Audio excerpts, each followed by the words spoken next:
want to talk about something that most people in property management won't say out loud.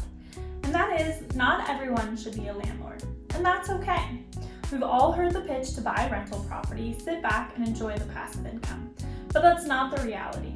Real estate isn't passive. HVAC systems can break, tenants cannot pay rent on time, you can have vacancy. Long story short, things go wrong and you need time, financial buffer, and emotional capacity to handle them. The business works really well for the right type of person who understands long-term investing and doesn't panic at every repair bill or vacancy.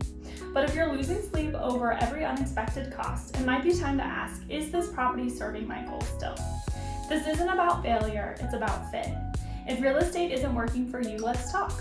Sometimes the best move is to sell, and if it is still right for you, we're here to manage it with clarity and strategy. Either way, we'll guide you with honesty.